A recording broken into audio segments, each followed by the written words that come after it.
പള്ളിയിലെ സെമിത്തേരിയുടെ മൂലയിലുള്ള ആ പഴയ പന്തലിൽ ആളുകൾ നിറഞ്ഞു. പുറത്താർത്തുലച്ചു പെയ്യുന്ന മഴ. മഴത്തുള്ളി പന്തലിൻ്റെ ടാർപോളിൻ ഷീറ്റിൽ വീണ് വലിയ ശബ്ദമുണ്ടാക്കുന്നു. അവിടെ പൂക്കൾ കൊണ്ട് അലങ്കരിച്ച ശവമഞ്ചത്തിനരികിൽ ജോസഫ് തളർന്നിരുന്നു. അതിനുള്ളിൽ മരവിച്ചു കിടക്കുന്നത് അവൻ്റെ പ്രാണന്റെ പാതിയായിരുന്നു, സോഫിയ. അയാളുടെ മുഖം വിളറി വെളുത്തിരുന്നു. കരഞ്ഞു കലങ്ങിയ കണ്ണുകൾ നിർവികാരമായിരുന്നെങ്കിലും ഉള്ളിലൊരു സമുദ്രം തന്നെ ഇരമ്പുന്നുണ്ടായിരുന്നു. ചുറ്റും മക്കളും ബന്ധുക്കളും തിരക്കിട്ട ഓട്ടത്തിലാണ്. അന്ത്യകർമ്മങ്ങളുടെ ക്രമീകരണങ്ങളും ആശ്വാസവാക്കുകൾ കൈമാറലും, അങ്ങനെ ഒരുപാട് കാര്യങ്ങൾ. എന്നാൽ ജോസഫ് അതൊന്നും ശ്രദ്ധിച്ചില്ല. അയാൾ പുറത്തു പെയ്യുന്ന മഴയെയും ജീവനറ്റു കിടക്കുന്ന തൻ്റെ പ്രിയതമയെയും മാത്രം നോക്കിയിരുന്നു. ഓരോ മഴത്തുള്ളിയും അയാളുടെ ഹൃദയത്തിലേക്ക് വീണുകൊണ്ട് കനത്ത ഓർമ്മകളായി മാറി. സോഫിയയുടെ ഓർമ്മകൾ ഒരു പെരുമഴ പോലെ അയാളുടെ മനസ്സിലേക്ക് പെയ്തിറങ്ങി. 28 വർഷങ്ങൾക്ക് മുൻപ് ഒരു ബസ് സ്റ്റോപ്പിൽ വെച്ചാണ് ജോസഫ് ആദ്യമായി സോഫിയയെ കാണുന്നത്. അന്നും ഇതുപോലെ കോരിച്ചൊഴിയുന്ന മഴയായിരുന്നു.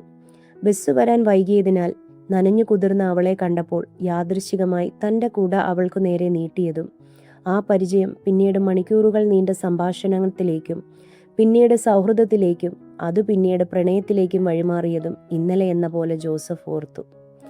മഴ അവരുടെ ജീവിതത്തിലെ ഒരു നിശബ്ദ സാക്ഷിയായിരുന്നു. അവരുടെ പ്രണയകാലത്ത് മഴ പെയ്യുമ്പോൾ അവളുടെ കണ്ണുകളിൽ ഉണ്ടാകുന്ന ആ തിളക്കം ജോസഫ് എന്നും ഓർക്കുന്നു. ഇടയ്ക്ക് അവൾ ചിരിച്ചുകൊണ്ട് ജോസഫിനോട് പറയുമായിരുന്നു, മഴയില്ലായിരുന്നുവെങ്കിൽ നിങ്ങൾ ആ കുട എനിക്ക് നേരെ നീട്ടില്ലായിരുന്നു, നമ്മൾ സംസാരിക്കില്ലായിരുന്നു, നമ്മൾ ഒന്നിക്കുകയില്ലായിരുന്നു. മഴയാണ് നമ്മളെ ഒന്നിപ്പിച്ചത്, അല്ലേ ചായ? വിവാഹ ദിവസം പോലും മഴ പെയ്തിരുന്നു. അന്ന് ബന്ധുക്കൾ മഴയെ പഴിച്ചപ്പോൾ സോഫിയ പുഞ്ചിരിയോടെ പറഞ്ഞു, മഴയ്ക്ക് നമ്മൾ ഒന്നായതിൽ വലിയ സന്തോഷമാണെന്ന് തോന്നുന്നു. മഴ പെയ്യുമ്പോൾ അവൾക്ക് വല്ലാത്തൊരു സന്തോഷമായിരുന്നു. ശരിക്കും മഴയെ ഇത്രയധികം സ്നേഹിച്ച ഒരാൾ വേറെ ഉണ്ടാകില്ല. അത്രയ്ക്കിഷ്ടമായിരുന്നു അവൾക്ക് മഴയോട്. ഇപ്പോൾ അവളുടെ അന്ത്യയാത്രയിലും മഴ തകർത്തു പെയ്യുന്നു. ജോസഫിൻ്റെ കണ്ണുകൾ നിറഞ്ഞു. മഴ നിർത്താതെ പെയ്യുകയാണ്. ഒരുപക്ഷെ മഴയ്ക്കും സോഫിയയുടെ വേർപാട് സഹിക്കാൻ കഴിയുന്നില്ലെന്ന് തോന്നുന്നു.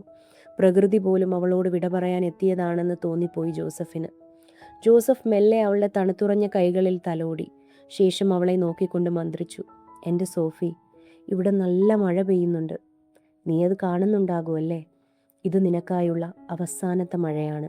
അതുകൊണ്ട് എൻ്റെ സോഫി ഇത് വേണ്ടുവോളം ആസ്വദിച്ച് സന്തോഷമായി പോവുക. എനിക്കറിയാം നീ ഇപ്പോൾ നല്ല സന്തോഷത്തിലായിരിക്കുമല്ലേ? അതെപ്പോഴും അങ്ങനെ ആയിരിക്കണം. നീ സന്തോഷത്തോടെ ഇരിക്കുന്ന കാണാനാണ് ഈ അച്ചായന് ഇഷ്ടം. ഇത് പറയുമ്പോൾ അയാളുടെ ഹൃദയം നുറുങ്ങി, കണ്ണുകൾ നിറഞ്ഞു. എങ്കിലും മനസ്സിലെ വേദന അയാൾ നിയന്ത്രിച്ചു. കാരണം അവൾക്കിഷ്ടപ്പെട്ട മഴ അവളോടൊപ്പം കൂട്ടിനുണ്ടല്ലോ. ശേഷം അയാൾ അവളെ നോക്കി മൃദുവായി ഒന്ന് പുഞ്ചിരിച്ചു.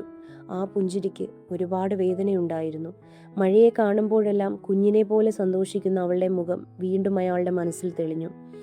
മഴ പെയ്യുമ്പോഴെല്ലാം എന്നെ ഓർക്കണേ ചായ എന്ന് പറയാറുള്ള അവളുടെ ആ മധുര ശബ്ദം അയാളുടെ കാതുകളിൽ വീണ്ടും മുഴങ്ങി.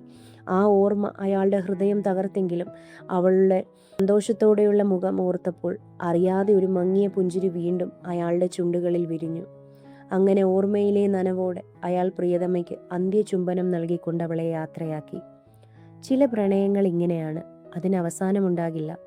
അവ ശരീരങ്ങൾക്കപ്പുറം ജീവിക്കും, ഓർമ്മകളായി, മഴത്തുള്ളികളായി, ഹൃദയമിടിപ്പുകളായി. ആ ദിവസത്തിന് ശേഷം ഓരോ മഴ പെയ്യുമ്പോഴും ജോസഫ് ആകാശത്തേക്ക് നോക്കി ചെറുതായൊന്ന് പുഞ്ചിരിക്കും. കാരണം അത് വെറും ഒരു മഴയല്ലെന്ന് അയാൾക്കറിയാം. തൻ്റെ സോഫി തന്നെ കാണാനായി വന്നതാണെന്ന് അയാൾ വിശ്വസിച്ചു. അതുകൊണ്ടാവാം സോഫിയുടെ അഭാവത്തിലും അവരുടെ പ്രണയം അവസാനിച്ചില്ല. അത് അവളുടെ ഓരോ ഓർമ്മയിലും, ഓരോ നിശബ്ദ പുഞ്ചിരിയിലും, ഓരോ മഴയിലും, ഓരോ മഴത്തുള്ളിയിലും ഇന്നും ജീവിച്ചിരിക്കുന്നു.